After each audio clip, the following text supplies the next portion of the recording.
sportininkų maistas visi žino, kad reikia daugiau daržovių valgyti.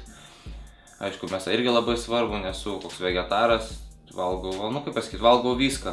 Profesionalas turi prisižiūrėti, ką valgyti, turim prisižiūrėti savo svorį, nes aikštėje pasijaučia, kai priaugint bent 1 kilogramą iškart jaučiasi. Čia šalia turiu kaimynų, kaimynas Rytis, Aivaras, o dabar Mantas atsikraustė. Tai dažniausiai iš tikrųjų ir su jais daugiausiai ir bendraujam. Paprastai lovą atsiguliu anksti, stengiuosi atsigulti anksti, nes vėlgi tos treniruotės ir nuovargis jaučiasi.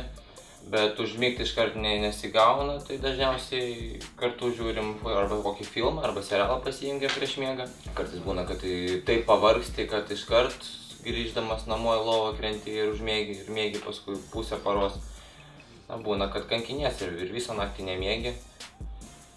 Ir paskui vėlgi reikia eiti treniruotę, tu neįsimiegojęs, jeigu nėra, bet toks tas futbolininko gyvenimas, čia normalu, tų emocijų daug. Pergyvenimų daug. Kaip patys futbolininkai, tai ir mėgstam pasižaisti ir išsiaiškinti, kas geresnis, kas stipresnis ant to futbolo. Tai vėlgi tas mūsų laiko praleidimas, tai vienas iš tų, tai būtų irgi kompiuteriniai žaidimai. Žaidžiam ir tarkim iš kažko ten, iš atsispūdimų kokių nors, tai daug įdomiau, tada daugiau emocijų. Yra žaidimas ten šokiai, tai priešais tą kamerą reikia šokti. Reikia kartais draugų pasikviečiam ir ten, aišku, kaip pasakyti, toks linksmesnis žaidimas, ten jau irgi ta konkurencija, kas geriau pašoks, bet ir juoko dozė gera.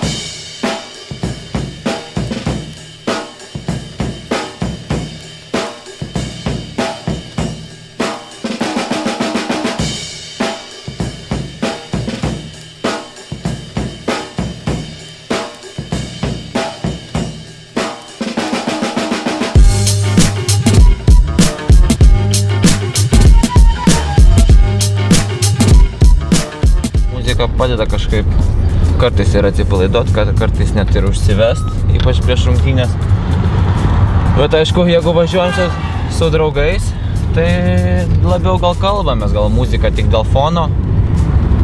Tai daugiau pasikalbam, pasišnekam apie vakarykštę dieną, apie kažką pasipasakojam. Futbolą žaist pradėjau nuo pat vaikystės, nuo kokių, man atrodo, 5-6 metų. Aišku, tas pirmas futbolas, tai pirmieji žingsniai, tai kaip turbūt pas visus tai prasideda kieme. Jeigu skaičiuot, nuo kada pradėjau lankyti futbolo treniruotis, tai nuo 7 metų, kai labai gerai prisimenu. Čia pirmoji klasėje atėjo į pamoką futbolo treneris ir tiesiog pakvietė mūsų vaikinus lankyti futbolo treniruotis. Ir mes vos ne pusę klasės berniukų visi, aišku, su dideliu noru iš karto užsidegėm ir iš karto pradėjom lankyti treniruotės. Teko iškeisti futbolą trumpam į baseiną treniruotės, į vaikštį baseiną. Ir kažkur pusę metų man teko kad išmokti, kad jau gan gerai jaustis vandenyje. Ir grįžau į futbolą po to. Pasikvietė pas save į komandą Nikolajus Pupkinas. Tai galima sakyti, kad čia mano pirmas treneris, didžiulis jam ačiū. 16 metų pasikvietė į FC Vilnių. Teko rinktis, ar žaisti futbolą, ar stengtis eiti, kaip pasakyti, mokslo keliu. Pasitarius su šeima, su tėvais, mes nusprendėm, kad futbolas bus teisingas sprendimas ir nutarėm pakeisti mokyklą, pereiti į Ozo sportinę klasę. Ir kaip pasakyti, aš tikrai nesigailiu, nes tada pas 16 metų pasirašiau kontraktą su FC Vilnių. Tuo metu buvo tikrai labai perspektyvi komanda. Tas pats Paulinio, kuris dabar, kaip žinom, tikrai labai aukšto lygio žaidėjas, tai iš jo buvo geras pavyzdys mum ir tikrai matėsi, kad jisai išsiskiria. Paulinio dabar, galima sakyti, žvaigždė ir man didelė garbė, kad teko su juo žaisti, kad buvom kartu, kad kartu treniravomės, kad teko aikštėje vienu metu kartu būti.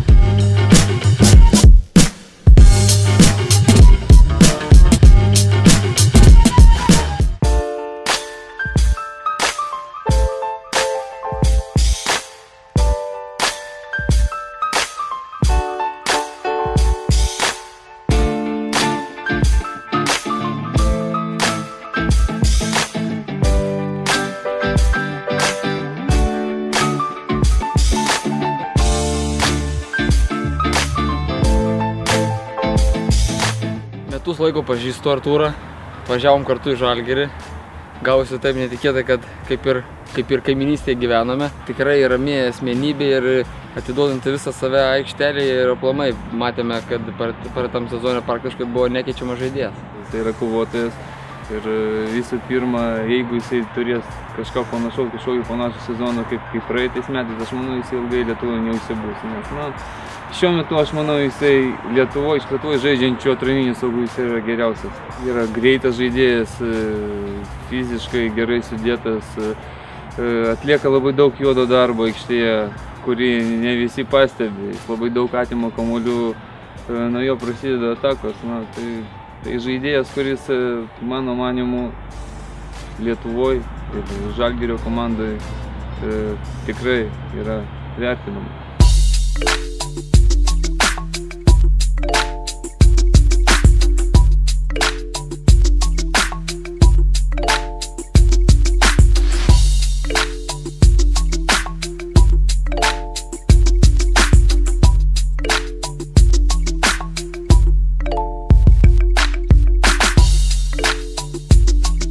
Pats svarbiausias dalykas tai profesionalumas, tai režimas ir kaip tu į tai atsineši, kaip tu save matai ateityje. Jeigu tu nori kažko pasiekti, tai pradedant savo laisvalaikiu, baigiant tom, kaip tu atsineši į treniruotes, kaip tu treniruojies, kiek tu pastangų įdedi į tai. Tai yra svarbiausias dalykas, ateina toks amžius. 16-17 metų, kai pradeda rūpėti mergaitės, kai kviečia į klubą, kai kviečia kažkur, kai geras oras ant suoliuko ten su draugais pasidėti, tai reikia atsisakyti tokių dalykų, jeigu sugebėsit ir galvosi visą laiką apie savo tikslą, apie kažko pasiekimą, tarkim, tam pačiam futbole. Ir galėsi, kaip pasakyti ne tiem klubam, alkoholiui, rūkimui.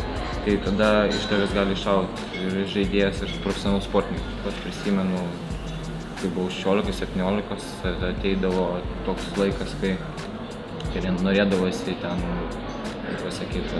kaip ir minėjau, kažkur išeiti, kažkur paragauti to pačio alkoholio, aišku, bet galėjau pasakyti ne. Atrodo, kad čia pusantros valandos pasitreniruoji, važiuoji namo, nieko neveikia ir žaidi tą rungtynę sulašė ir viskas gerai. Jeigu laimi, tai gerai, jeigu pralaimi, tai nieko tokio. Iš tikrųjų, tai vien iš psichologinės pusės labai daug tų nervų, labai daug emocijų ir kai žaidi rungtynės ir matai, kad ateina tavęs palaikyti, tai nesinori jų nuvilti žmonių, kurie ateina. Jie vis tiek tikisi, kad ta komanda laimės, pasieks pergalę. Ir ypač jaučiasi tai, kai vyksta rungtynės, tarkim, Europos, kaip žaidėm Europos lygoje ir ateidavo pilni stadionai, kai ateina palaikyti tūkstančiais žmonių ir tą atsakomybę ir psichologiškai ypatingai tikrai labai sunku ir prieš varžybas atrodo, tada kas čia tokio, 90 minučių sužaist, bet psichologiškai jauti tą spaudimą ir kartais būna taip, kad ir prieš rungtynes negali normaliai užmigti, nes vis tiek jaudulys daro savo. Žalgirį tai jaučiasi, kad viskas yra aukščiausio lygio ir jautiesi tikrai kaip žaidėjas. Ir tau nereikia nieko galvoti, viską turi, tavim pasirūpina pilnai, tai jautiesi kaip šeimoje, nes pradedant vien nuo to, kad komandų atmosfera yra tikrai puikiai, nes kiekvienas žaidėjas gerbia kitą žaidėją ir rūbiniai tą tokią atmosferą, tokią draugišką labai ir tai jaučiasi ne tik rūbiniai, bet jaučiasi tada ir aikštėje.